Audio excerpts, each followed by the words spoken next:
विद्यार्थी मित्र, कालच्या तासात आपण लोकसाहित्याची संकल्पना पाहिलेली आहे. लोकसाहित्य म्हणजे काय हे समजून घेतलेलं आहे. आजच्या तासामध्ये आपण संस्कृती म्हणजे काय हे पाहू आणि संस्कृती म्हणजे एक पाहिल्याच्या नंतर आपणास हे लक्षात येईल की संस्कृती ही संकल्पना किती व्यापक आहे आणि मग त्यानंतर आपण लोकसाहित्याची व्याप्ती पाहू.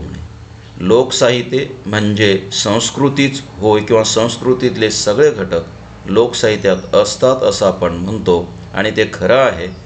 मग संस्कृती ही जर संकल्पना आपल्याला नीट समजली, संस्कृती या संकल्पनेची व्याप्ती जर आपल्याला नीट समजली तर मित्र हो, आपल्याला लोकसाहित्याची व्याप्तीही समजेल. आणि म्हणून आपण पहिल्यांदा संस्कृती म्हणजे काय हे पाहू आणि मग नंतर लोकसाहित्याची व्याप्ती हा घटक पाहू. म्हणजे ठीक आहे मित्र हो, संस्कृती या शब्दामध्ये संस्कार हा शब्द आहे.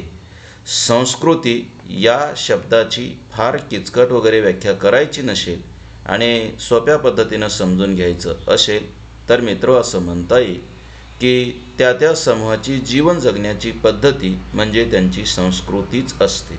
मग समूहाची असेल किंवा समाजाची असेल, एखाद्या समाजाची जीवन जगण्याची पद्धती म्हणजे त्या समाजाची संस्कृतीच असते किंवा एखाद्या समूहाची जीवन जगण्याची पद्धती म्हणजे त्यांची संस्कृतीच असते.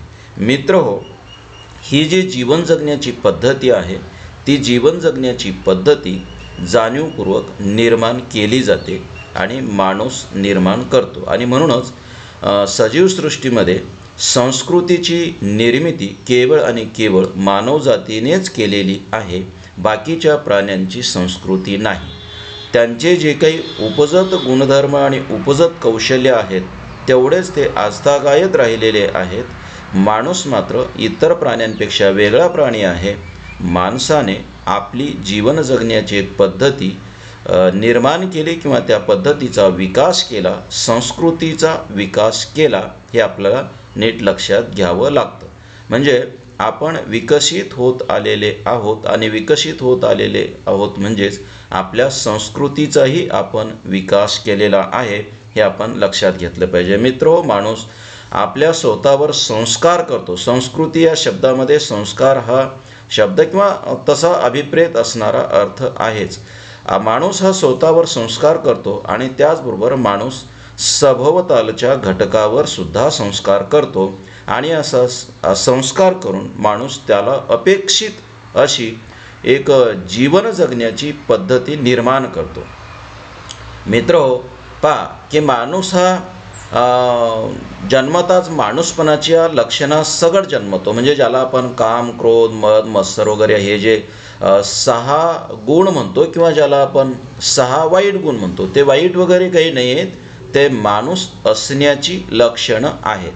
त्या गुणासहच माणूस जन्मतो. माणूस हा त्याच्या प्रवृत्ती आणि विकारांसकट जन्मतो. त्या प्रवृत्ती किंवा विकारांसकट तो जगत असतो. मित्र हो, हे जगत असताना त्याचा जो सहज स्वभाव आहे किंवा माणूस म्हणूनची त्याची जी सहज लक्षणं आहेत त्यावर तो जाणीवपूर्वक नियंत्रण ठेवतो, त्याच्यावर संस्कार करतो आणि एक समाजमान्य, समूहमान्य अशा पद्धतीची एक जीवनाची पद्धती तो स्वीकारतो. आता हे स्वीकारत असताना ही काही सोपी गोष्ट नाही. त्याला जे स्वैर असं वागावंसं वाटतं तसं स्वैर वागता येत नाही. म्हणजे स्वैर वागण्याचं जे स्वातंत्र्य आहे ते स्वातंत्र्य त्याला नाकारावं लागतं किंवा त्या स्वातंत्र्याचा बळी देऊनच समाजमान्य अशा पद्धतीचं जीवन जगावं लागतं. म्हणजे अशी एक पद्धती त्याला स्वीकारावी लागते. समाजामध्ये तुम्हाला जर समाजाचा एक घटक म्हणून जगावायचं असेल तर तुम्हाला तुमच्या मनाप्रमाणे जगता येत नाही, तर समाजाला अपेक्षित असा व्यवहार तुम्हाला करावा लागतो. समाजाला अपेक्षित असं वर्तन तुम्हाला करावं लागतं आणि हे वर्तन जाणीवपूर्वक करावं लागतं. याचाच अर्थ तुमची जी सहज प्रवृत्ती आहे जीवन जगण्याची, त्या सहज प्रवृत्तींवर किंवा त्या सहज स्वभावावर आपल्याला नियंत्रण ठेवावं लागतं आणि लोक जसं सांगतात तशा पद्धतीनं वागावं लागतं. मित्र हो, यालाच आपण आपल्यावरचे संस्कार म्हणतो किंवा आपल्यावर जीवन जगण्याचे लोकांनी जे संस्कार केले ते, किंवा आपल्याला मग तसे संस्कार स्वीकारावे लागतात. हे आपण आपल्यावर जसे संस्कार करून घेतो आणि समाजमान्य नीतिमूल्यांची किंवा जीवनमूल्यांचं आपण अनुकरण करतो किंवा त्या समाजमान्य असं जीवनमूल्य आपण अनुकरणात आणतो. तसंच मित्र, सभोवतालच्या घटकावर सुद्धा आपण संस्कार करत असतो. म्हणजे पहा, आपण मूर्ती घडवतो म्हणजे काय करतो, तर आपण दगड आहे त्या दगडावर संस्कार करतो. म्हणजे नको ते भाग काढून टाकतो आणि मूर्ती घडवतो. दगडावर केलेला हा संस्कारच आहे. मित्र, आपण घर बांधतो. घर बांधत असताना कुठलेही दगड आणून घराला बसवत नाही, तर जे दगड आहे त्या दगडाला एक विशिष्ट आकार देतो आणि ते विशिष्ट पद्धतीनं एकावर एक रचतो. मित्र, हा त्या दगडावर केलेला संस्कारच आहे आणि त्याच्यातून आपण घर उभं करतो. आपण वीट तयार करतो म्हणजे काय करतो, वीट तयार करतो ती मातीची जरी असली तरी आपण घराला उगी माती असं ठेवत नाही, तर काय करतो, आपण मातीमध्ये पाणी टाकतो, आपण व्यवस्थित मळतो, त्याला एक विशिष्ट आकार देतो आणि नंतर त्या चिखलापासून तयार केलेली कच्ची वीट आपण भाजतो आणि भाजलेली मग वीट ती आपण घराला व्यवस्थित पद्धतीनं बसवतो. मित्र हो, हे आपण त्या मातीवर केलेले संस्कारच आहेत हे लक्षात घ्या आणि त्यातून आपण आपलं घर उभं करतो. पाणी वाहत असतं, पाणी सहज ते उताराकडे वाहतं. आपण काय करतो, आपण वाहणाऱ्या पाण्याला अडवतो आणि आपण धरण बांधतो. मित्र हो, हा सुद्धा सभोवतालच्या घटकापैकी एका घटकावर केलेला संस्कारच आहे. आणि मग अडवलेलं पाणी आपण शेतीसाठी वापरतो, आपण पिण्यासाठी वगैरे वापरतो. मित्र हो, हे सगळे संस्काराचेच भाग आहेत. म्हणजे आपण स्वतःवर करून घेतलेले संस्कार आणि आपण सभोवतालच्या घटकावर केलेले संस्कार, यातून आपली जीवन जगण्याची एक समृद्ध अशी व्यवस्था निर्माण होते. आणि अशी व्यवस्था आवश्यक आहे, कारण आपण माणसाला समाजशील प्राणी असं म्हणतो. मित्र, आपल्याला समाजशील का म्हटलं जातं, तर आपण समूहाने राहतो, समाजाचा घटक म्हणून राहतो. आता का राहतो असं, तर आपली ती गरज आहे. आता का गरज आहे त्याचे वेगवेगळे कारणं सांगता येतील. आपण एकट्यानं राहू शकत नाही, आपल्याला एकट्यानं राहण्याची भीती वाटत असावी, किंवा आपण वाघा सिंहाप्रमाणे जंगलामध्ये एकट्यानं राहणं शक्य नाही, इतर प्राणी आपल्याला मारतील वगैरे, किंवा आपला सहज स्वभाव असेल.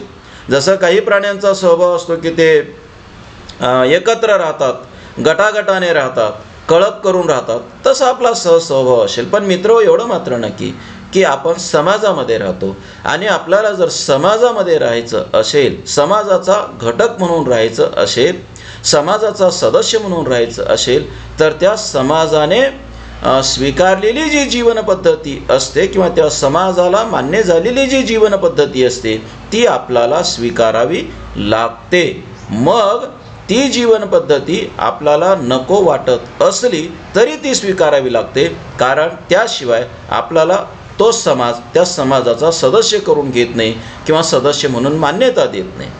मग याचा अर्थ असा की आपल्याला तसं कदाचित वागावं असं वाटत नसेल. याचा अर्थ काय, तर आपला सहज स्वभाव वेगळा असेल, पण वेगळा जरी असला तरी त्या वेगळ्या स्वभावाला आपल्याला मुरड घालावी लागते किंवा त्या वेगळ्या स्वभावावर आपल्याला नियंत्रण ठेवावं लागतं आणि नियंत्रण ठेवून आपल्याला समाजमान्य जीवनमूल्यांचा स्वीकार करावा लागतो. याचाच अर्थ तुम्हाला तुमच्यावर संस्कार करावे लागतात, संस्कार करून घ्यावे लागतात आणि सभोवतालच्या घटकावर सुद्धा संस्कार करावे लागतात. यातूनच आपली जीवन जगण्याची एक पद्धती निर्माण होते, अस्तित्वात येते आणि ती विकसित होत राहते.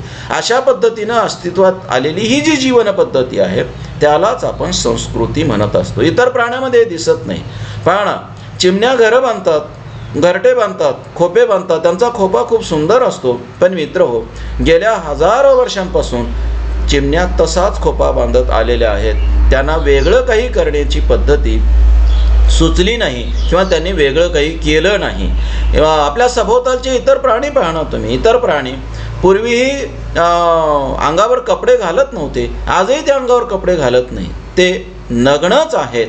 आपण मात्र जन्मताना जरी नग्न असलो तरी नंतर अंगावर कपडे घालतो. आपली एक स्वतंत्र वेशभूषा आहे, आपली एक स्वतंत्र केशभूषा आहे, आपल्यात विवाह पद्धती आहे. बाकी प्राण्यांमध्ये पहा अशी पद्धती दिसत नाही, पण आपल्यामध्ये विवाहाची पद्धती आहे, आपल्यामध्ये नातेबंध आहेत आणि ते नाते आपण पाळत असतो आणि असे नाते पाळावेत अशा पद्धतीची समाजाची अपेक्षा असते.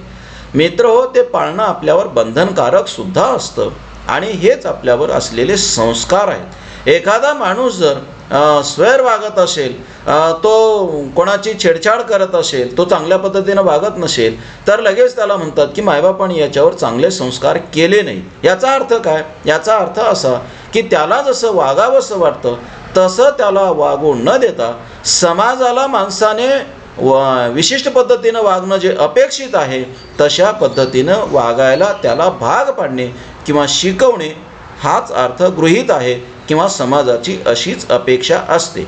मित्र हो, याचाच अर्थ असाही की आपल्याला आपल्या स्वातंत्र्याचा बळी देऊन समाजशील प्राणी व्हावं लागतं, समाजाचा एक घटक व्हावं लागतं आणि ते आवश्यक आहे.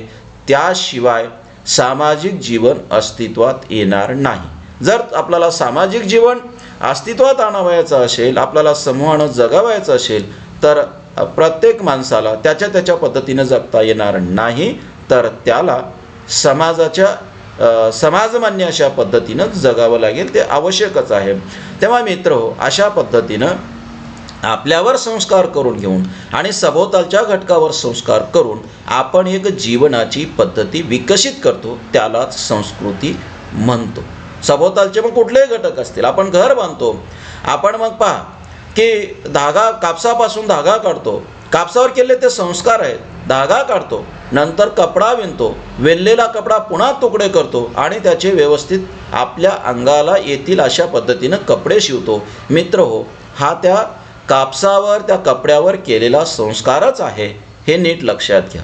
आपण शेती करतो म्हणजे काय करतो? आपण बी ठेवतो, मग ते बी शेतीमध्ये व्यवस्थितपणे पेरतो, त्याची निंदणी खुरपणी वगैरे सगळं करतो आणि नंतर आपण ते धान्य तयार करतो आणि मग मित्र हो, ते धान्य दळतो. आपण दळल्याच्या नंतर जे पीठ असतं त्या पिठामध्ये पाणी मिक्स करतो आणि पुन्हा त्याच्यापासून भाकर बनवतो. मित्र हो, हा सगळा संस्काराचाच भाग आहे, हे आपण नीट लक्षात घेतलं पाहिजे. याच्यातूनच आपले घरं उभे राहतात. आपली मग सगळी संस्कृती ज्याला आपण म्हणतो ती संस्कृतीचे दोन भाग आहेत मित्र हो. एक म्हणजे की भौतिक संस्कृती जी डोळ्याला दिसते ती. आपले मग त्याच्यामध्ये घरं असतील, आपण मोठमोठे तयार केलेले धरणं असतील, किल्ले असतील, वाडे असतील, वाड्याचे दरवाजे असतील, शेतीसाठी वापरण्यात येणारी सगळी साधनं असतील, आपल्या घरामध्ये उपयोगी येणारी सगळी मातीची असतील, धातूची असतील, ही भांडी असतील, ही सगळी भौतिक संस्कृती आहे. आपण घरामध्ये साधं आपलं जे स्वयंपाकघर आहे त्याचं निरीक्षण करा ना तुम्ही, तिथे किती प्रकारची भांडी असतात. हे सगळे आपण संस्कार करून वेगवेगळ्या धातूवर असतील, मातीवर असतील, संस्कार करून तयार केलेले भांडी आहेत ती. मित्र, ही सगळी डोळ्याला दिसणारी जी साधनं किंवा डोळ्याला दिसणारे जे घटक आहेत, हीच आहे आपली भौतिक संस्कृती. तुम्ही आजूबाजूला नजर फिरवा, तुम्हाला असं लक्षात येईल की माणसाने अनेक गोष्टी निर्माण केलेल्या आहेत. अगदी विमानापासून, बैलगाडीपासून ते बाकी सगळे, म्हणजे कितीतरी घटक तुम्हाला दिसतील. हे सगळे घटक म्हणजे आपल्या संस्कृतीचे भौतिक घटक आहेत. यालाच आपण भौतिक संस्कृती म्हणतो. ही भौतिक संस्कृती जी निर्माण होते किंवा भौतिक संस्कृतीचे जे घटक आहेत ते आपल्या जगण्यासाठी उपयोगी ठरणारे घटक याच्यात आहेत. आपल्या मनोरंजनासाठी उपयोगी ठरणारे घटक आहेत, खूप आहेत. म्हणजे आपण मृदंग आहे, पेटी आहे, बासरी आहे. हे हे आपलं जगणं जे आहे ते जगणं अधिक सुंदर करणारे घटक आहेत ना. म्हणजे हे काय आपण खात नसतो आणि याच्यातून काही खाऊन ऊर्जा मिळवायची नसते, पण आपलं जगणं अधिक सुंदर करणारे हे घटक आहेत, हे लक्षात घ्या. मित्र हो, आपण आपल्या संस्कृतीला समृद्ध करत असताना अशा पद्धतीनं अनेक घटकांची निर्मिती करतो. आपण विकसित होत येतो. आजच्या काळामध्ये पहा ना, आपल्या हातामध्ये आता मोबाईल आलेला आहे, आपल्याकडे इंटरनेट आलेलं आहे. हे सगळे घटक आपण निर्माण केलेले आहेत. इतर प्राण्यांच्यामध्ये असं दिसणार नाही तुम्हाला. ते केवळ माणसाच्याच बाबतीत होतं. माणूस हा मुळातच विकासोत्क्रमाची लक्षणं असणारा प्राणी आहे. माणसांच्या बाबत अनेक लक्षणं सांगता येतील. बुद्धी असणारा प्राणी आहे, विचार करणारा प्राणी आहे, भाषा येणारा प्राणी आहे, हाताचा वापर करणारा प्राणी आहे. बाकी प्राण्यांना एवढ्या सुलभपणे किंवा एवढ्या चांगल्या पद्धतीनं हाताचा वापर करता येत नाही किंवा त्यांना हातच नाहीत असं म्हणू शकतो आपण. गाय, घोडा वगैरे असे काही प्राणी जर लक्षात घेतले, त्यांना हात कुठे? ते चारही पायच आहेत आणि पाय म्हणूनच त्याचा वापर करतात. माणूस मात्र जसा तो ताठ होत गेला आहे, त्याचा शारीरिक विकास होत गेला आहे, तशा पद्धतीनं त्यानं आपले हात रिकामे केले. चालण्यासाठी 2च पायावर त्यानं भार तोलायला सुरुवात केली आणि पुढचे जे 2 पाय होते त्याचा त्यांनी हात म्हणून वापर करायला सुरुवात केली. माणूस अशा पद्धतीने विकसित होत आला आहे. बाकीच्या अनेक घटकांवर त्यानं संस्कार केले आहेत. प्राण्यांवर सुद्धा पहा संस्कार माणसानं केले आहेत. हत्तीसारखा प्राणी माणसाच्या तुलनेमध्ये किती ताकद असणारा प्राणी आहे. कितीतरी माणसांच्या ताकदीपेक्षा हत्तीची ताकद अधिक आहे. पण माणूस एवढा बुद्धिमान किंवा एवढा चालू असणारा प्राणी, त्यानं हत्तीला सुद्धा आपल्या कामासाठी वापरलेला आहे. माणसाला फार वेगानं पळता येत नाही हे जरी खरं असलं तरी मित्र हो, माणसानं आपला वेग वाढवला.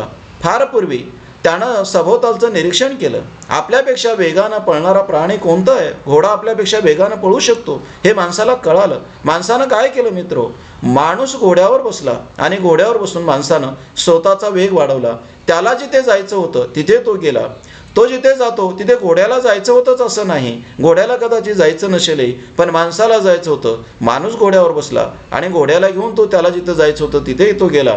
माणसानं आपला स्वतःचा वेग वाढवला. मित्र हो, अलीकडच्या काळामध्ये आता आपण पाहतो माणसानं आपला स्वतःचा वेग एवढा वाढवला की माणसानं विमान तयार केलं, माणसानं बाकीचे अनेक वाहनं तयार केली, रेल्वेसारखं वाहन माणसानं तयार केलं आणि माणूस आपल्या पद्धतीनं सभोवतालच्या घटकांना राबवतो आहे. माणसानं पहा सूर्यप्रकाश देतो, इतर प्राणी फक्त प्रकाश घेतात. माणसानं त्याच्यापासून ऊर्जा मिळवली, सौर ऊर्जा निर्माण केली. इतर कुठल्या प्राण्याने हे निर्माण केलेलं तुम्हाला दिसणार नाही, माणसानं ते केलं. इतर प्राणी जंगलामध्ये राहतात, पावसाळ्यामध्ये त्यांना पाणी मिळतं, उन्हाळ्यामध्ये पाणी तिथं नसतं, ओढ्याचं पाणी वाहून जातं, आटून जातं. पण इतर कुठल्याही प्राण्याने तुम्हाला धरण बांधलेलं दिसणार नाही. पण माणूस मात्र असं करत नाही. माणसाला माहीत आहे पावसाच्या दिवसात पाणी पडतं, पाऊस असतो, पण उन्हाळ्याच्या दिवसामध्ये पाणी असणार नाही. माणसानं धरण बांधलं आणि धरण बांधून पाणी अडवलं आणि ज्या काळामध्ये पाऊस पडत नाही त्या काळामध्ये माणसाने ते पाणी वापरलं.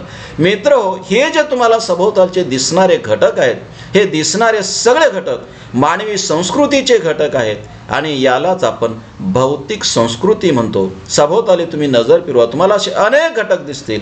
मित्र, माणसाचं इतर प्राण्यांपासूनचं वेगळं असणं जे आहे ते वेगळं असणं सुद्धा तुम्हाला आता याच पार्श्वभूमीवर कळेल की अरे, माणूस हा इतर प्राण्यांपेक्षा वेगळा आहे. कारण माणसानं असे घटक निर्माण केलेत, माणसाने अशा पद्धतीची त्याची जीवन जगण्याची पद्धती निर्माण केली, माणसाने त्याला एक संस्कृती निर्माण केली. मित्र हो, ही जी डोळ्याला दिसणारी संस्कृती आहे, हे जे डोळ्याला दिसणारे सभोवतालचे घटक आहेत, यालाच माणसाची भौतिक संस्कृती म्हणतो. आणि ह्या सगळ्या घटकाच्या आधाराने माणूस इथलं जगणं जगत असतो, अधिक समृद्ध जगणं जगत असतो, तो अधिक विकसित होत असतो, अधिक सुखानं जीवन जगण्याचा तो प्रयत्न करत असतो. मित्र हो, ही जशी माणसाची संस्कृती आहे, भौतिक संस्कृती आहे. माणूस अनेक गोष्टी करतो. जसं पळण्यासाठी त्यानं घोड्याचा वापर केला, इतर वाहनाचा वापर केला. बाकी पाहतो काय करतो की त्याचं ओझं उचलण्याची ताकद माणसाची किती आहे? फार नाही. माणसाच्या वजना इतकी आहे. म्हणजे एखादा माणूस 100 किलोचा असेल तर तो 100 किलोचं ओझं उचलू शकेल. एखादा माणूस 25 किलोचा असेल, 50 किलोचा असेल तर तो तेवढं ओझं उचलू शकेल. पण मित्र, तुम्ही आजूबाजूला पहा, माणसानं असे काही यंत्र तयार केलेले आहेत की माणूस 10-15 क्विंटलचं ओझं उचलू शकतो. कशाच्या आधारानं? माणूस यंत्राच्या आधारानं. त्याला जे उचलता येत नाही ते उचलण्यासाठी माणसानं यंत्र तयार केले आहेत. माणूस अशा पद्धतीनं स्वतःची ताकद वाढवत असतो, हे लक्षात घ्या. इतर प्राण्यांना हे जमत नाही, माणूस मात्र हे करतो. सभोवताली पहा तुम्ही किती माणसाने यंत्र तयार केले. माणूस नेऊन किती वजन येणार आहे? माणसाला किती वजन इथपासून फार लांबपर्यंत नेता येईल? फार नेता येणार नाही. पण मित्रो, आज तुम्ही पहा रेल्वे कितीतरी ओझं कितीतरी लांब वाहून नेते. हे माणसाचं बुद्धिकौशल्य आहे, ही माणसाची बुद्धिमत्ता आहे, हे माणसाचं इतर प्राण्यांपासून असणारं वेगळेपण आहे. या वेगळेपणाच्या आधारानं माणूस त्याची संस्कृती अधिक समृद्ध करत आला आहे. आजही तो ती प्रक्रिया करत आहे किंवा आजही त्याचं ते जगणं अधिक समृद्ध करत आहे. ठीक आहे मित्रहो, हे जे डोळ्याला दिसणारे सभोवतालचे सगळे घटक आहेत ते माणसाच्या संस्कृतीचे भौतिक घटक आहेत, एवढं लक्षात घ्या. मित्रहो, माणसाची ही जशी भौतिक संस्कृती आहे तशीच माणसाची एक मनोमय संस्कृतीही आहे. त्यालाच आपण आध्यात्मिक संस्कृती असं म्हणतो. मित्रहो, पहा तुम्ही, तुमच्या असं लक्षात येईल की माणूस त्याचं सभोवतालचं जे विश्व आहे त्या विश्वाचं तो निरीक्षण करत असताना त्याच्या मनामध्ये सहज प्रश्न पडला असेल ना की ह्या सगळ्याला निर्माण करणारा कोण आहे. किंबहुना माणसाला असा प्रश्न पडला असेल, आपल्या सगट या सगळ्या घटकांना निर्माण करणारा कोण आहे.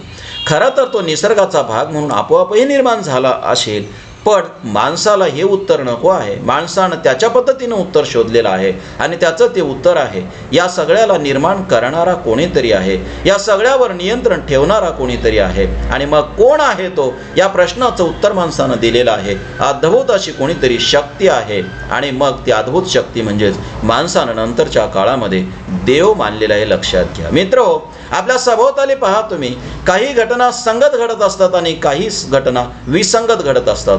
सुसंगत घटना घडतात, विसंगतही घटना घडतात. पहा ना, माणूस जन्मतो, जन्मल्याच्या नंतर तो मोठा होतो, तरुण होतो आणि नंतर तो म्हातारा होतो आणि एक दिवस तो मरतो. मृत्यू हा सगळ्या माणसाच्या वाट्याला येतोच, माणसाला मरावंच लागतं. म्हातारा होतो आणि माणूस मरतो.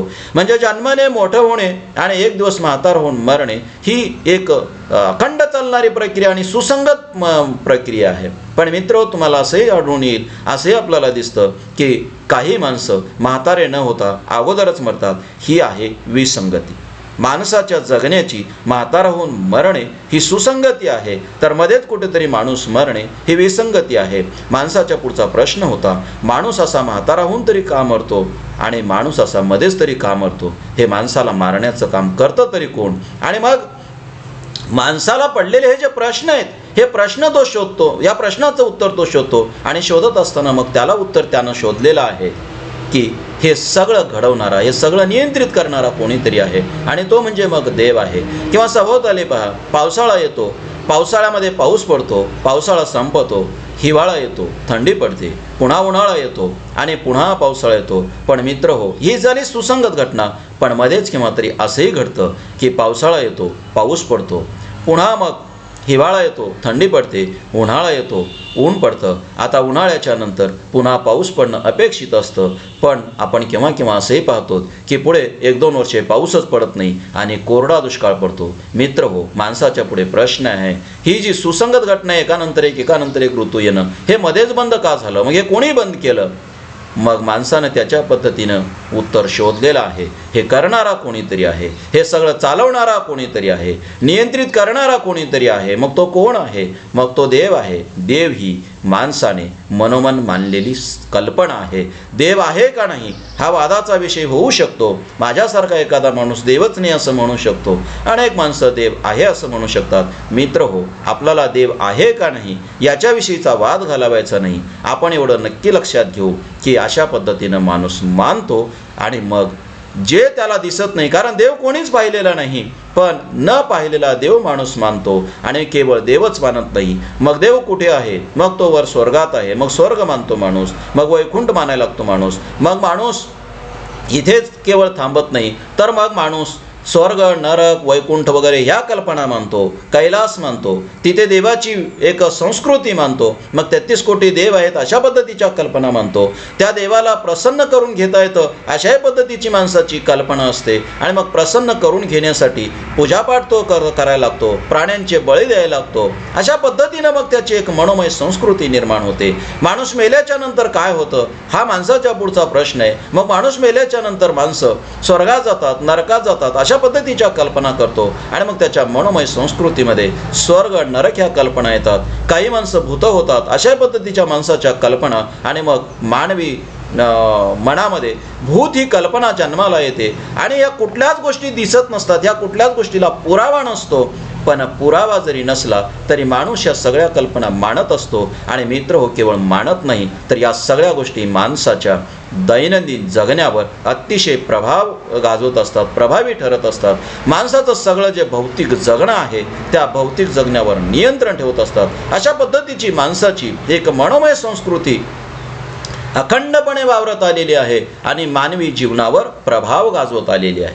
ठीक आहे की काही समाजातले माणसं 100पैकी 4-2 माणसं ही मनोमय संस्कृती मानत असतील किंवा नसतीलही. कारण आपल्याकडे पहा, लोकायताची परंपरा, एक विवेकी परंपरा आहे आणि त्यांनी देव वगैरे नाकारलेलं आहे. ठीक आहे, पण मित्र हो, बाकी हजारो माणसं अशी आहेत, बहुसंख्य माणसं अशी आहेत की त्यांनी ही मनोमय संस्कृती मानलेली आहे. मग या मनोमय संस्कृतीमध्ये पाप पुण्याच्या कल्पना असतात, पूर्वजन्माच्या कल्पना असतात, पुनर्जन्माच्या कल्पना असतात, ईश्वराच्या अवताराच्या कल्पना असतात, ईश्वराच्या अद्भुत अलौकिक शक्तीच्या कल्पना असतात. अशा कितीतरी गोष्टी आहेत. ह्या अनंत गोष्टी ज्या आहेत त्या अनंत गोष्टी या म्हणजे या ज्या सगळ्या गोष्टी आहेत त्या सगळ्या गोष्टी माणसाच्या मनोमय संस्कृतीच्या किंवा आध्यात्मिक संस्कृतीच्या भाग आहेत, आध्यात्मिक संस्कृतीच्या घटक आहेत.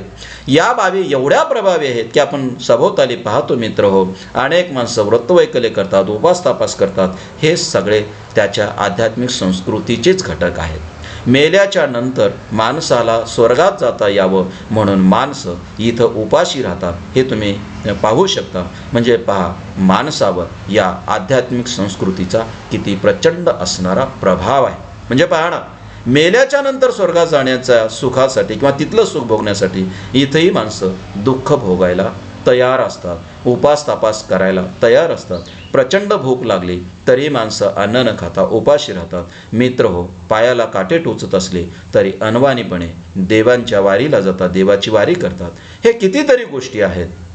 ही सगळी माणसाची मनोमय संस्कृती आहे, हे लक्षात घ्या. मित्र हो, ही जी आध्यात्मिक संस्कृती असते ती आध्यात्मिक संस्कृती माणसाच्या भौतिक जगण्याला आकार देत असते. हे खूप महत्त्वाचं आहे. म्हणजे आपले घरं कशी असावेत तर ही तुमची जी आध्यात्मिक संस्कृती आहे ती ठरवत असते.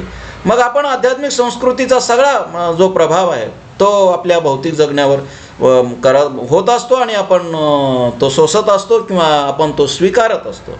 पहा ना, आपल्याला घरच बांधायचं असतं, आपल्याला घराच्या पुढे चौकटच बसवायची असते, पण आपण केवळ चौकट बसवत नाही तर चौकटीच्या वर कुठेतरी हिंदू धर्मामध्ये गणपती वगैरे रेखाटला जातो. मित्र हो, हा जो गणपती आपण रेखाटतो तो आपण आध्यात्मिक संस्कृतीनं आपल्या भौतिक संस्कृतीवर केलेल्या प्रभावाचाच भाग आहे. हे आपण लक्षात घेतलं पाहिजे. घरामध्ये पाहणं, आपण घर आपल्याला राहण्यासाठी बांधतो, ऊन वारा पाऊस याच्यापासून संरक्षण मिळावं म्हणून आपण घर बांधतो. पण मित्र हो, अनेक घरामध्ये तुम्हाला असे आढळून येईल की आपल्यासाठी घर बांधत असतानाच अस्तित्वात नसलेल्या देवासाठी एक देवघरही बांधलं जातं. हे जे देवघर बांधणं आहे ते देवघर बांधणं मित्र हो, लक्षात येतं का तुमच्या आध्यात्मिक संस्कृतीनं तुमच्या भौतिक संस्कृतीवर केलेला प्रभाव आहे किंवा आध्यात्मिक संस्कृतीचा भौतिक संस्कृतीवर असलेला हा प्रभाव आहे, हे लक्षात घ्या. आपली वेशभूषा, आपली केशभूषा हे याच्यावर सुद्धा प्रचंड प्रभाव असतो. पहा ना, मुस्लिमांचं तुम्ही पहा की त्यांच्या धर्मामध्ये त्यांची जगण्याची पद्धती नाही म्हटले तरी थोडी वेगळी आहे, आपली वेगळी आहे. त्यांच्या स्त्रिया अंगावर जे कपडे घालतात ते कपडे वेगळे, हिंदूंच्या स्त्रिया अंगावर जे कपडे घालतात ते कपडे वेगळे. हे तुम्हाला दिसतं ना. किंवा पहा ना, त्यांच्या डोक्यावरची टोपी, आपल्या डोक्यावरची टोपी पहा, याच्यात तुम्हाला वेगळेपण दिसतं. किंवा मित्र हो, बाकीचे पहा, त्यांची खाद्यसंस्कृती वेगळी आहे, आपली खाद्य म्हणजे आपण जे अन्न खातो ते वेगळं आहे. थोडेफार बदल तुम्हाला जाणवतात. बाकी माणसाचं जगणं फार बदलत जरी नसलं तरी काही हे बदल तुम्हाला निश्चितपणे दिसतात. मित्र, हे जे बदल दिसतात हे बदल ह्या आध्यात्मिक संस्कृतीनं भौतिक संस्कृतीवर केलेल्या प्रभावाचाच भाग आहे, ते लक्षात घ्या. मित्र, आपल्याकडे आणखी एक शब्द येत असतो लोकसंस्कृती, वैदिक संस्कृती वगैरे अशा पद्धतीनं. आता वैदिक संस्कृती म्हणत असताना मित्र, वैदिक संस्कृती ही इथल्या वैदिकांची किंवा ब्राह्मणी संस्कृती ज्याला आपण म्हणतो, ब्राह्मणांनी निर्माण केलेली संस्कृती असं जर म्हणत असो तर आपल्याला मग मुस्लिम संस्कृती, जैन संस्कृती असंही म्हणता येऊ शकतं. पण लोकसंस्कृती आणि वैदिक संस्कृती वगैरे याच्यामध्ये काही भेद आहेत का? आपण लोकसंस्कृतीला मग बहुजनाची संस्कृती वगैरे असंही म्हणत असतो आणि वैदिक संस्कृती ब्राह्मणांनी निर्माण केलेली संस्कृती वगैरे असे म्हणत असतो. मित्र, याच्यात हे खरे आहे काही प्रमाणामध्ये की इथली जी वैदिक संस्कृती आहे ती वैदिक संस्कृती जाणीवपूर्वक निर्माण केलेली आहे. ज्यांच्या हातामध्ये धर्मव्यवस्थेची सूत्र होती त्या लोकांनी त्यांच्या पद्धतीनं ही संस्कृती निर्माण केली. लोकसंस्कृतीच्या बाबत थोडंफार असं म्हणता येतं की ही लोकसंस्कृती आपोआप निर्माण होते, ही कोणी निर्माण करत नाही, निर्माण होते. सभोवतालच्या घटकाच्या प्रभावातून किंवा सभोवतालचे जे घटक असतात त्याच्या म्हणजे त्याचा प्रभाव जसा मानवी जगण्यावर असतो त्या पद्धतीने संस्कृती निर्माण होत असते, ज्याला आपण लोकसंस्कृती म्हणतो. म्हणजे पहा ना की लोकसंस्कृतीमध्ये नदीची पूजा केली जाते, कारण लोकांना एवढं माहीत आहे की नदी ही आपल्यासाठी पाणी वगैरे देते, ती आपल्यावर उपकार करणारी आहे, तिच्या आधाराने आपण जगतो, मग तिची पूजा करायला सुरुवात होते. किंवा बाकीचे घटक असतील, झाडं असतील किंवा आणखी काही असतील, त्याची पूजा करायला सुरुवात होते. म्हणजे जे जे तुमच्यावर उपकार करणारे आहेत त्या उपकार करणाऱ्या कुठल्याही घटकांच्या पूजा करण्याची पद्धती निर्माण होते. किंवा बाकी असे अनेक घटक आपल्याला सांगता येतील. ही लोकसंस्कृती सभोवतालचे जे घटक आहेत त्या घटकाच्या पार्श्वभूमीवर आपोआप निर्माण होते आणि वैदिक संस्कृती ही जाणीवपूर्वक निर्माण केलेली संस्कृती आहे असं आपण म्हणू शकतो. पण मित्र, याचा दुसरा भाग आपण लक्षात घेतला पाहिजे की संस्कृती वैदिक असो की संस्कृती लोकसंस्कृती असो किंवा बहुजनांची संस्कृती असतो, यामध्ये तुम्हाला एक असं समान सूत्र दिसेल आणि ते समान सूत्र असं आहे की त्या संस्कृतीच्या केंद्रस्थानी जे लोक असतात किंवा समाजाची सूत्र ज्यांच्या हाती असतात ती माणसं किंवा त्या समूहाची सूत्र ज्यांच्या हाती असतात ती माणसं नाही म्हटलं तरी स्वार्थी असतात आणि ते स्वतःचं सुख पाहत असतात. मित्र हो, स्वार्थीपणा हा माणसाचा मूळ स्वभाव आहे. माणूस हा माणूस आहे. माणुसकी ही माणसाला जाणीवपूर्वक कमवावी लागते किंवा माणुसकी ही जपावी लागते. माणूस पण जपण्याची गरज नसते, माणूस पण माणसाला जन्मताच मिळते. आणि मित्र हो, स्वार्थीपणा हा माणूस असण्याचा भाग आहे, माणूसपणाचा भाग नाही. माणूसपणामध्ये मग आपण निस्वार्थ असावं, लोकांवर उपकार करावं, लोकांच्या भल्यांचं काम करावं वगैरे, हे माणूसपणाची लक्षणे आहेत. ही जाणीवपूर्वक सांभाळावी लागतात, जपावी लागतात. माणूस असण्याला काही जाणीवपूर्वक काही करावं लागत नाही, ते जन्मताच मिळत असतं आणि माणूस जन्मता जे त्याला मिळतं त्याच्या प्रभावात जगत असतो ना. तेव्हा माणसं स्वार्थी असतात, ते स्वाभाविक आहे, सहज आहे. तेव्हा आपण जे लोकसंस्कृती वगैरे म्हणत असतो त्याच्यातही तसंच होतं. म्हणजे पहा ना, आपण टोळीचा जो प्रमुख असतो त्या टोळीच्या प्रमुखाच्या अधिकार काय असायचे तर शिकार झाली की पहिल्यांदा टोळीचा प्रमुख त्या शिकारीवर अधिकार सांगायचा. आता याचा अर्थ काय मित्र? याचा अर्थ हाच ना की सूत्र त्याच्या हाती आहे, ताकद त्याच्या मनगटात आहे, तर तो त्याचा प्रभाव गाजवणार आणि त्याचं सुख पाहणार ना. किंवा कुठलीही वस्तू असेल तर त्या वस्तूवर पहिला अधिकार कोणाचा असायचा तर त्या टोळीच्या प्रमुखाचा असायचा. टोळीमध्ये जेवढ्या स्त्रिया असतील त्या स्त्रियांवर अधिकार कोणाचा असेल?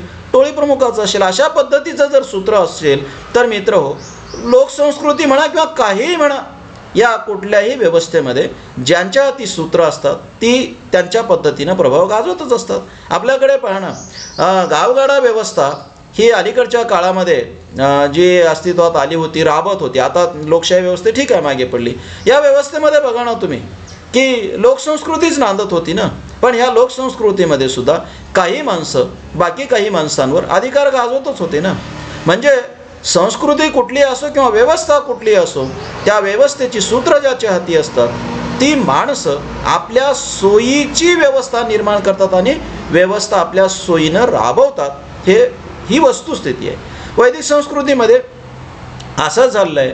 वैदिक संस्कृतीमध्ये काय झालं? धर्मव्यवस्थेची सूत्र ब्राह्मणांच्या हाती असल्यामुळे ब्राह्मणांनी व्यवस्थेची व्यवस्था निर्माण केली, समाजासाठी एक व्यवस्था निर्माण केली. मग त्यांनी वर्णव्यवस्था निर्माण केली आणि वर्णव्यवस्था निर्माण करून ब्राह्मण हा सर्वश्रेष्ठ आहे, जन्मताच तो शहाणा आहे, अशा पद्धतीची कल्पना मांडली आणि कल्पना मांडून इतर लोकांचं शोषण केलं. हे शोषण करत असताना हे शोषण लोकांच्या लक्षात येऊ नये किंवा लोकांनी प्रश्न उपस्थित करू नये म्हणून त्यांनी कर्मविपाकाचा सिद्धांत मांडला. म्हणजे तुमचं जे पूर्वीचं पाप आहे त्या पापामुळे तुम्ही इतर कुठल्या तरी जातीमध्ये जन्माला आलात आणि आमचं पूर्वीचं पुण्य असल्यामुळे आम्ही ब्राह्मण जाती जन्माला आलो, तेव्हा हे पूर्वीच्या जन्मातल्या पाप पुण्याचा भाग आहे आणि आता त्याला काही करता येणार नाही कारण हे ईश्वर निर्मितच आहे. अशा पद्धतीच्या कल्पना त्यांनी मांडल्या आणि स्वतः सुखानं जगले ते आणि इतरांचं शोषण केलं. हे वैदिक संस्कृतीमध्ये जसं दिसतं तसं इतर कुठल्याही संस्कृतीमध्ये दिसतं. म्हणजे पहा ना, पूर्वी मोठमोठे राजे वगैरे असायचे. हे राजे वगैरे तरी काय करायचे, प्रजेचं बहुसंख्य राजे, एखादा राजा सोडून द्या, बाकीचे राजे प्रजेचं शोषण करूनच जगत होते ना. त्यांचं जे वैभव उभं राहायचं ते वैभव कसं उभं राहत होतं, इतरांचं शोषण करूनच उभं राहायचं ना.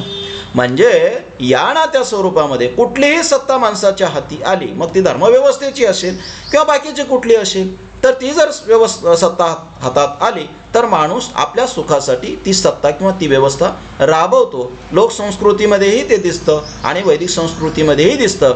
पण थोडाफार बदल हा आपल्याला मान्य करावा लागतो की वैदिक संस्कृती ही कुटील डावपेचाचा भाग आहे आणि जाणीवपूर्वक काही माणसांनी इतर माणसांना हीन ठरवून स्वतःला श्रेष्ठ वगैरे समजून घेऊन इतरांचं शोषण केलं आहे हे आपल्याला लक्षात येतं. ठीक आहे मित्र, दुसरा एक भाग असा की संस्कृती कुठली असो त्याच्यामध्ये चांगल्या अनेक गोष्टी असतात, तशा वाईटही गोष्टी असतात, हे लक्षात घ्या.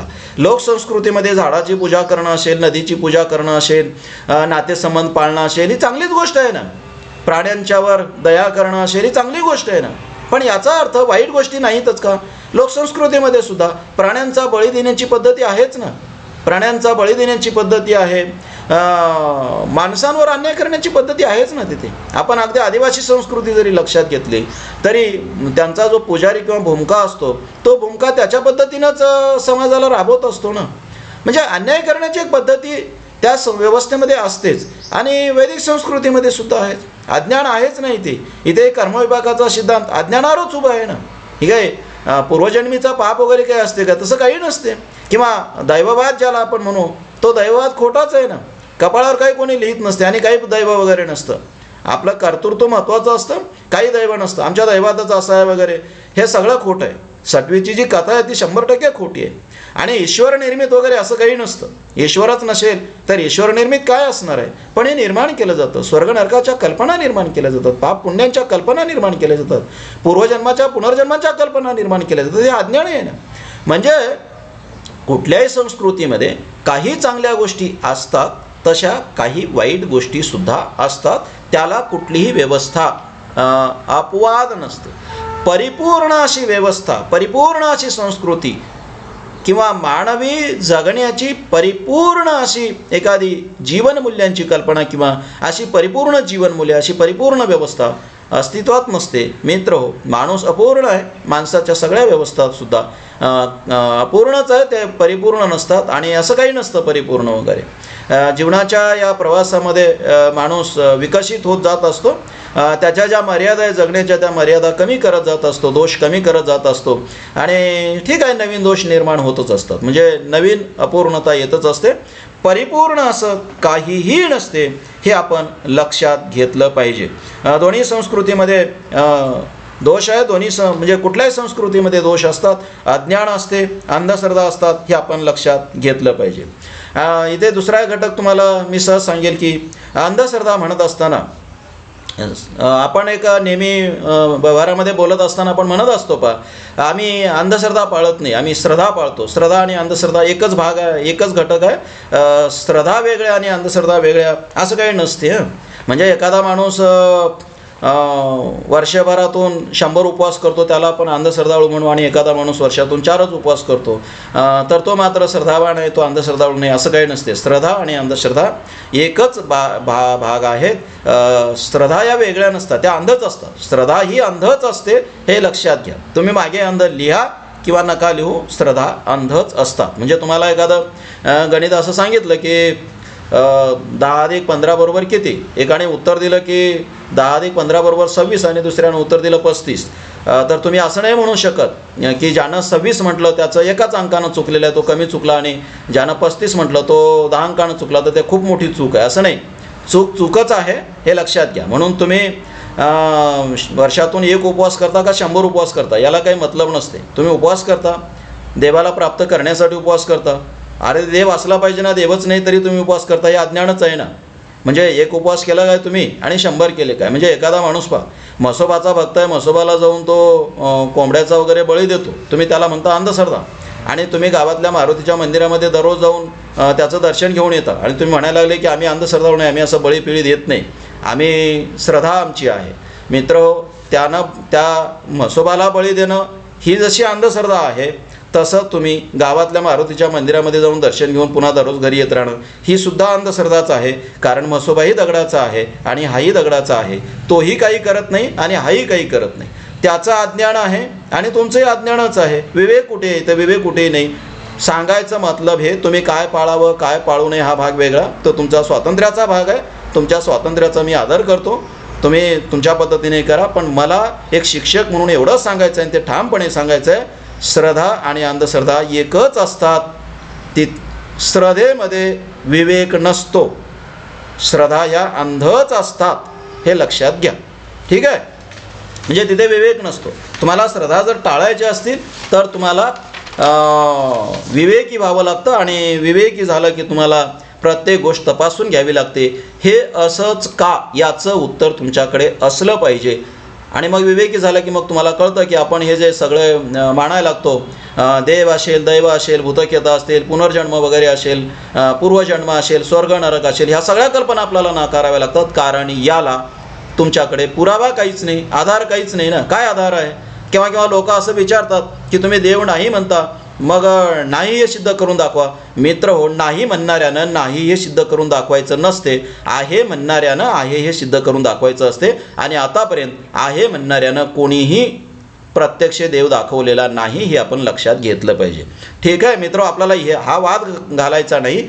पण माणसं अशा पद्धतीनं मग श्रद्धा अंधश्रद्धा हे काही जे असतात ते पाळत असतो. हे सगळे त्याच्या मनोमय संस्कृतीचे घटक असतात. इथे आपण एक लक्षात घेऊ की अशा पद्धतीनं माणसाची जीवन जगण्याची एक पद्धती असते. त्या जीवन जगण्याच्या पद्धतीमध्ये भौतिक संस्कृती असते, आध्यात्मिक संस्कृती असते आणि माणूस मग तशा पद्धतीनं तो जगत असतो. ठीक आहे.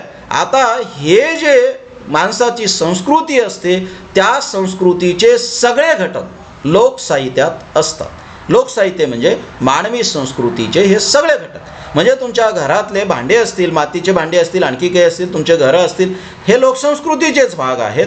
आणि त्याचबरोबर तुमच्या श्रद्धा अंधश्रद्धा, भूतखेत, देव दैव, स्वर्ग नरक याच्याविषयीच्या कल्पना, हे सगळं, किंवा या संबंध सृष्टीच्या उत्पत्तीविषयी कल्पना, 33 कोटी देवांच्या कल्पना, या सगळ्या तुमच्या ज्या कल्पना आहेत आणि त्या संबंधीनं तुमच्या ज्या कथा आहेत, त्या कथा, ईश्वराच्या अवताराच्या कथा, ईश्वराच्या पूजेसंबंधीच्या कथा, या सगळ्या कथा, हे सगळे घटक तुमच्या लोकसाहित्यात येतात. हे सगळे घटक तुमच्या लोकसाहित्याचेच भाग आहेत. मित्र हो, तुमचं जे पारंपरिक पद्धतीचं जगणं असतं, त्या जगण्याचे सगळे घटक हे लोकसाहित्यच असतं. हे जर आता तुम्ही नीट लक्षात घेतलात तर आज जो आपल्याला घटक शिकायचा आहे तो घटक तुमच्या लक्षात येईल. आणि तो घटक म्हणजे मित्र हो, लोकसाहित्याची व्याप्ती.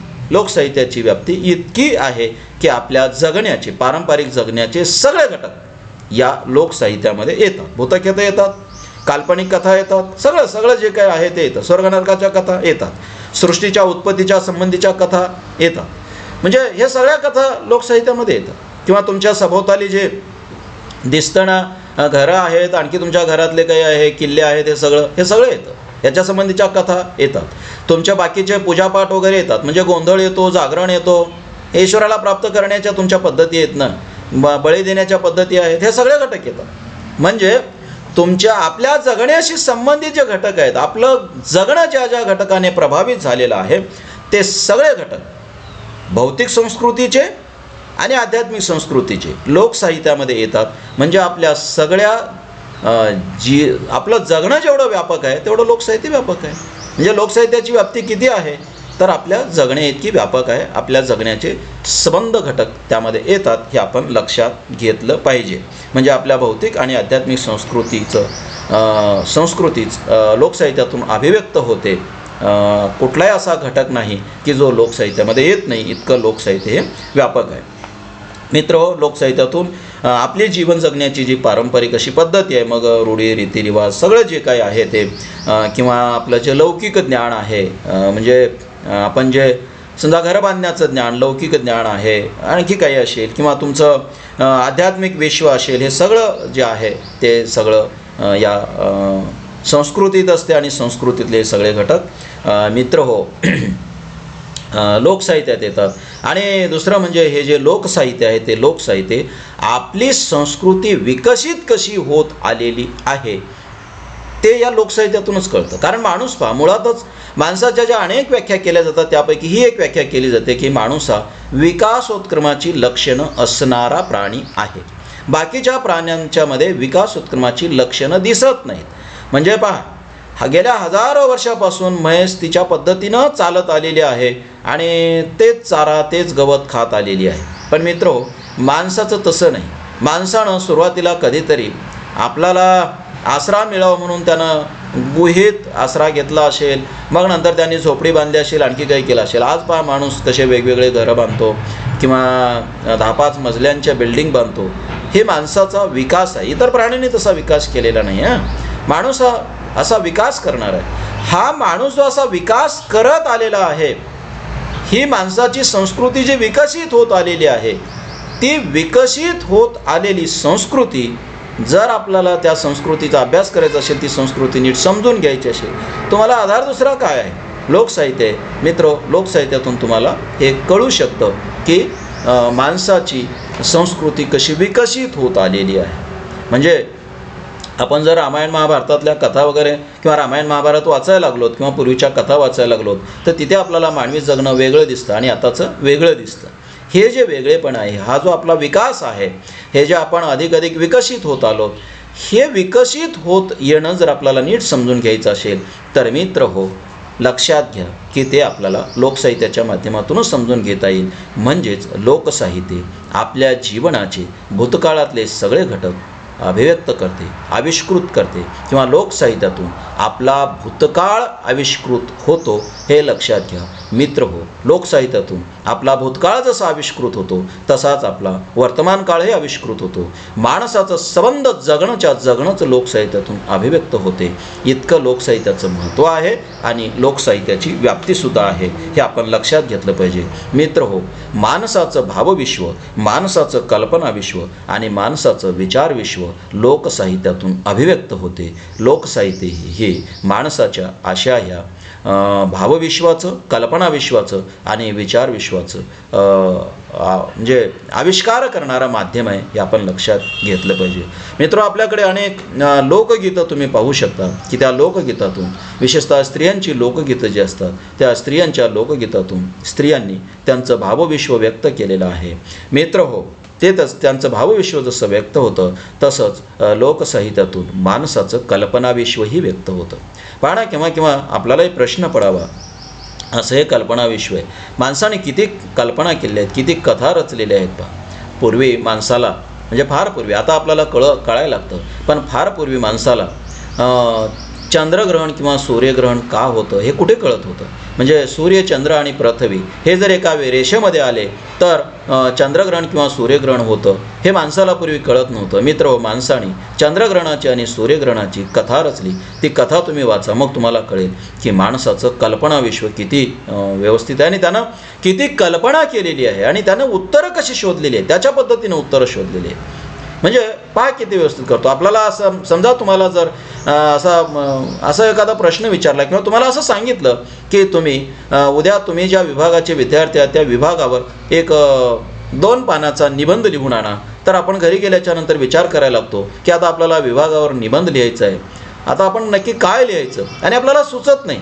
मित्र, ज्या विभागामध्ये तुम्ही नेहमी येता, जो विभाग तुमच्या जीवनाचा भाग झालेला आहे, जिथे तुम्ही शिकता, त्या विभागावर तुम्हाला 2 पानाचा निबंध लिहिता येत नाही. म्हणजे जे तुम्ही पाहता त्याच्यावर, किंवा तुम्हाला सांगितलं की तुमचं जे गाव आहे, माझा गाव, या विषयावर तुम्ही 5 पानाचा निबंध लिहून आणा, तर आपल्याला प्रश्न पडतो की आता नक्की काय लिहायचं.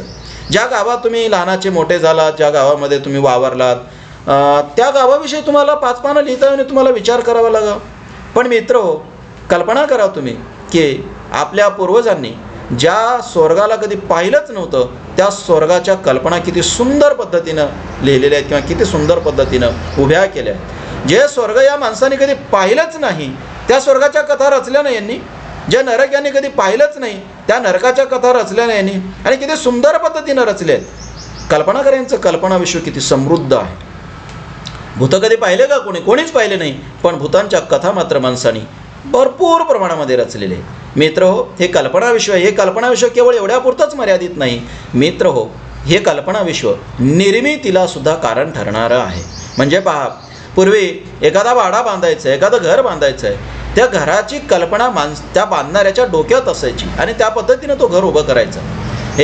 आपल्याला एखादी वस्तू निर्माण करावायची आहे, एखाद्या कुंभाराला मडकं घडवायचं आहे, तर मडकं घडवताना त्याच्या डोक्यामध्ये ते मडकं कसं घडवायचं याची कल्पना आहे आणि त्या पद्धतीनं तो मडकं घडवतो. मित्र, मला तुम्हाला हे सांगायचं आहे, माणसाचं हे कल्पना विश्व असे, माणसाचे भावविश्व असे, हे भावविश्व माणसाचे कल्पना विश्व या लोकसाहित्यातून व्यक्त होते. माणसाच्या जीवन जगण्याला उपयुक्त असणारी जी कौशल्य आहेत ती कौशल्य आपल्याला याच्यातून घेता येतील ना. कारण लोकसाहित्य म्हणजे केवळ मनोरंजन वगैरे नाही आहे. लोकसाहित्यामध्ये मनोरंजन आहे मित्र हो. लोकसाहित्यामध्ये मनोरंजन जसं आहे तसंच लोकसाहित्यामध्ये उद्बोधन आहे. माणसाने कसं जगावं याची शिकवण आहे मित्र हो. केवळ शिकवणच नाही तर माणसाला जगण्यासाठी उपयुक्त ठरणारं ज्ञानही लोकसाहित्य शिकवत असते, कौशल्य शिकवत असते. हेही आपण लक्षात घेतलं पाहिजे. तेव्हा हे खूप महत्त्वाचं आहे. त्याचबरोबर मित्र हो, माणसाच्या जगण्यासाठी उपयुक्त असणारं, माणसाच्या जगण्याला समृद्ध करणारं विचारविश्वही लोकसाहित्यातून व्यक्त होते. माणसाच्या माणूस ज्या समाजाचा घटक म्हणून जगतो त्या समाजाचा घटक म्हणून जगताना तो समाज अधिक समृद्ध व्हावा यासाठी माणसानं कसं जगलं पाहिजे याचं एक तत्त्व, मानवी जगण्याचं तत्त्वज्ञान, मानवी जगण्याची जीवनमूल्ये या लोकसाहित्यातून मांडली गेली आहेत. हे आपण लक्षात घेतलं पाहिजे. म्हणजे माणूस पहा, माणसाचं जगणं अधिक समृद्ध करत आलेलं आहे आणि हे माणसाचं जगणं त्यानं जे समृद्ध केलेलं आहे त्या समृद्ध जगण्याचे सगळे प्रतिबिंब किंवा त्या समृद्ध जगण्याचे सगळे पुरावे आपल्याला लोकसाहित्यात आढळतात. हे आपण लक्षात घेतलं पाहिजे. पहा, माणसाने कितीतरी ठोकताळे मांडलेले आहेत. सहदेव भाडळीसारखा ग्रंथ जर तुम्ही पाहिला तर तुमच्या असं लक्षात येईल. माणसानं ठोकताळे मांडले, त्याच्या अनेक वर्षांच्या निरीक्षणाचे भाग आहेत. म्हणजे पहा, खेड्यामध्ये एखाद्या ठिकाणी उंबराचे झाडं असतील तर माणूस असं म्हणत असतो की या ठिकाणी जमिनीमध्ये पाणी आहे. कारण त्यानं अनेक वर्ष ते पाहत आले, त्याच्या जीवनाचे अनुभव आहेत. आकाशामध्ये जर काही बदल दिसले, वातावरणामध्ये काही बदल दिसले तर माणूस लगेच सांगत असतो की आता पाऊस पडणार आहे किंवा पाऊस पडणार नाही. कारण ते त्याचे निरीक्षण आहेत. हे लक्षात घ्या. हे जे त्याचे निरीक्षण आहेत, हे जे त्याचे ठोकताळे आहेत, हे जी त्यांची जीवनधारणा आहे, या कितीतरी गोष्टी लोकसाहित्यातून अभिव्यक्त होतात. हे आपण लक्षात घेतलं पाहिजे. मित्र हो, लोकसाहित्याचं वर्गीकरण जर तुम्ही लक्षात घेतलं तर लोकसाहित्य हे किती व्यापक आहे हे तुम्हाला कळेल. मित्र, लोकसाहित्यामध्ये शब्दसाहित्य आणि शब्देतर साहित्य असे दोन मुख्य भाग असतात. शब्दसाहित्यामध्ये लोककथा आहेत, लोकगीतं आहेत, म्हणी उखाणी आहेत, सुभाषित आहेत, लोकपुराणे आहेत, जातीपुराणे आहेत, मंत्र आहेत, न्याय निवाड्याच्या सनदा आहेत. जेव्हा आपल्याकडे न्यायव्यवस्था नव्हती, आज आपल्याकडे न्यायव्यवस्था आहे.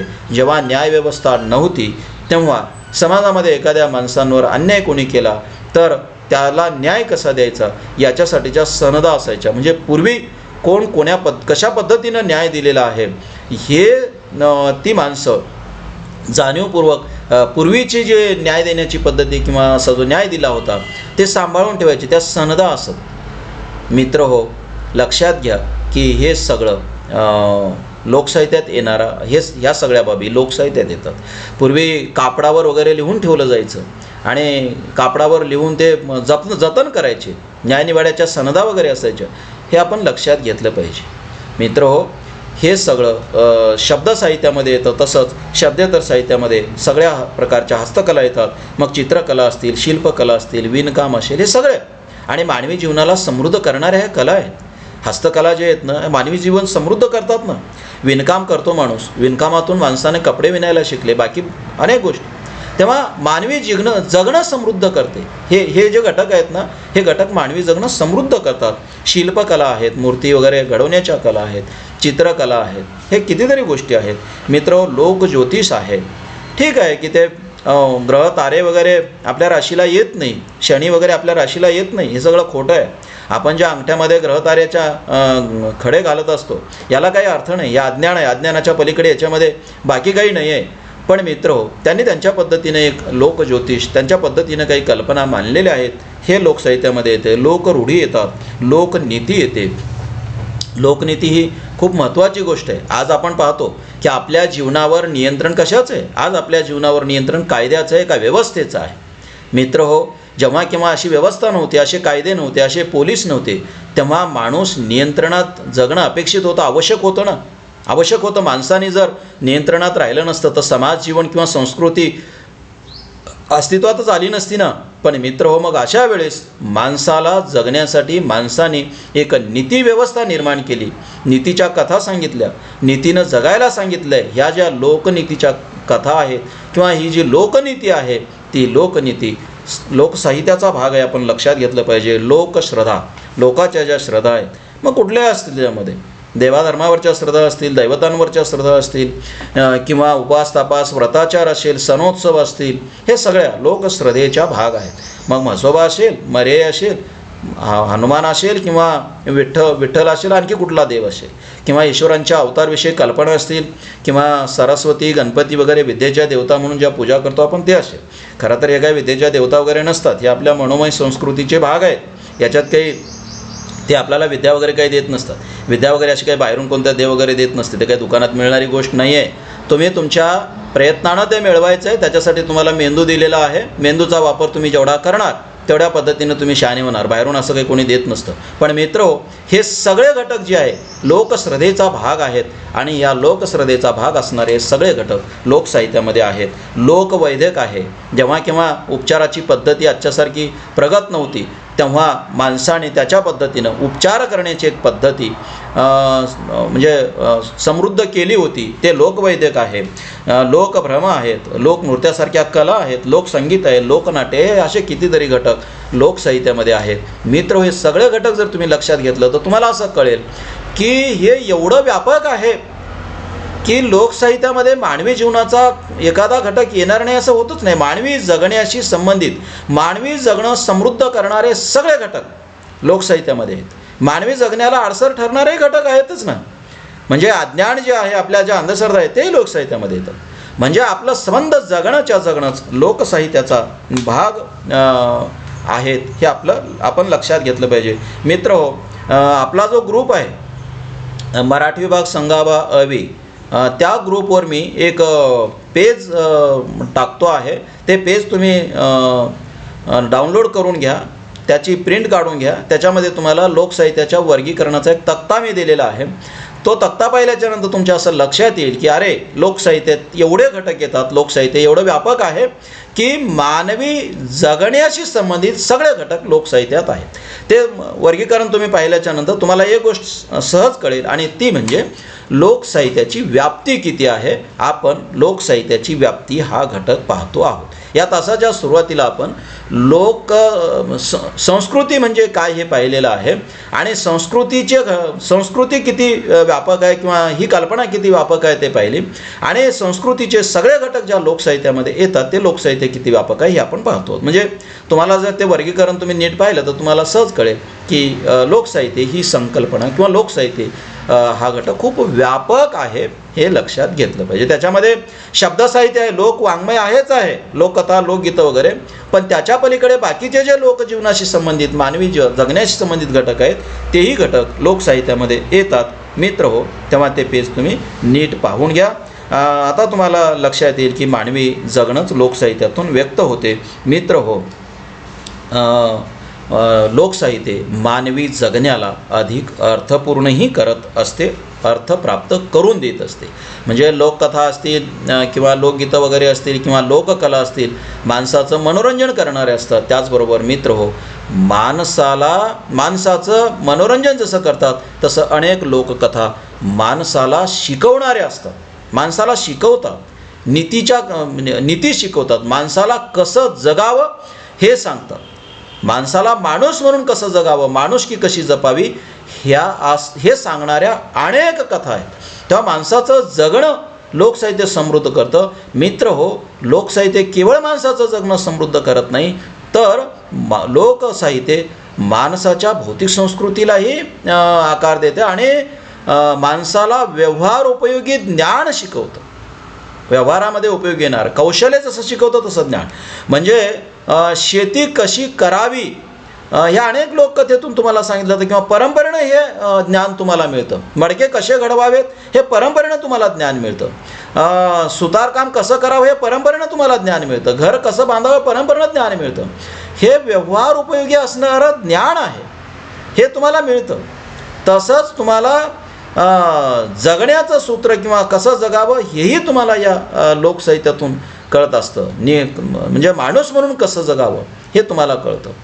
जगण्याचं ज्ञान तुम्हाला, म्हणजे आपल्याकडे अशा अनेक कथा असतात, त्या कथेतून तुम्हाला जगण्याचं ज्ञान मिळतं ना. 2 बैलाची कथा सांगितली जाते की 2 बैल असतात, एका जंगलामध्ये ते चरत असतात आणि चरत असताना तिथे जे एक वाघ असतो, त्या वाघाला नेहमी प्रश्न पडतो की हे 2 बैल जे आहेत, ह्या 2 बैलाला मी एकाच वेळेस मारू शकत नाही. हे जर 2 बैल वेगवेगळे झाले तर मग मात्र मी एका एकाने या बैलांना मारेल आणि खाईल.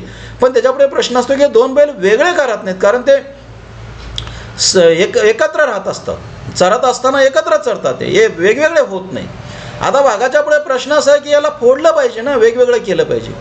मग तो काय करतो, एक दिवस एका बैलांच्या कानाच्या जवळ जातो आणि कानाच्या जवळ जाऊन तो निघून जातो. मग दुसरा बैल थोडा अंतरावर असतो, तो त्याला विचारतो की तुझ्या कानामध्ये त्या वाघानं काय सांगितले रे. मुळात वाघानं काही सांगितलेलंच नसतं. तो बैल असं म्हणतो की माझ्या कानात त्या वाघानं काही सांगितलं नाही. त्याला ते खरंच वाटत नाही, त्याला शंका येते की आपल्याविषयीच काहीतरी सांगितलं असेल किंवा काहीतरी सांगितलं की हा आपल्याला सांगत नाही. मग दोघांमध्ये वाद व्हायला सुरुवात होतो. दुसऱ्या दिवशी हा वाघ काय करतो, थोड्या अंतरावर हे चरत असतात, आता अंतर वाढलेलं आहे. दुसऱ्या दिवशी हा वाघ त्या दुसऱ्या बैलाच्या कानाच्या जवळ जातो आणि निघून जातो, बोलत काहीच नाही, निघून जातो. मग हा बैल त्याच्याकडे जातो आणि तो म्हणतो की तुझ्या कानामध्ये वाघानं काय सांगितलं. तो म्हणतो काहीच नाही सांगितलं. खरं तर काहीच सांगितलं नसतं. आता अंतर आणखी वाढलं, वाघाला हेच हवं असतं आणि मग हे बैलातलं दोघातलं अंतर वाढत जातं आणि दुसऱ्या दिवशी बैल हा एका टेकडीवर चरायला जातो तर तो दुसऱ्या टेकडीवर चरायला जातो. वाघ येतो आणि म्हणजे फुटलेले जे बैल असतात, आता त्यांची शक्ती एकत्र नाही ना, मग तो काय करतो, एका बैलाला मारतो, मारून खातो. 1-2 दिवस जाऊ देतो, दुसऱ्या बैलाला मारून खातो. मित्र हो, ही कथा आपल्याला काय सांगते, वाघानं असं काही केलं असेल किंवा नसेल, असं काही बैल एकमेकात बोलले असतील किंवा नसतील. बैल बोलतीलच असं नाही ना, बैल बोलणार नाहीत ना. पण मित्र हो, आजोबाने नातवाला सांगितलेली ही गोष्ट याच्यासाठी आहे, त्यानं आजोबांनी नातवाला ही गोष्ट सांगताना नातवाला हे सुचवलेलं आहे की बाबा रे, तुम्ही जे भाऊ आहात ना, मग तुम्ही 2 भाऊ असाल, 4 भाऊ असाल, तुम्ही एकमेकावर शंका घेऊन एकमेकापासून दूर राहू नका. तुम्ही जोपर्यंत एकत्र आहात तोपर्यंत तुमची एकत्र शक्ती आहे, तुम्ही समर्थपणे जगाल. पण तुम्ही जर एकमेकापासून दूर गेलात, फुटलात, तर तुमचा विनाश अटळ आहे. त्यामुळे तुम्ही एकमेकापासून दूर जाऊ नका, तुम्ही एकत्र राहा, एकत्र राहण्यातच तुमचं कल्याण आहे. हे मित्र हो, आजोबांनी आपल्या नातवाला, आपल्या मुलाला सांगितलेली गोष्ट आहे. ती त्याच्या जगण्यासाठी उपयोगी आहे, जगण्याचं ज्ञान शिकवणारी.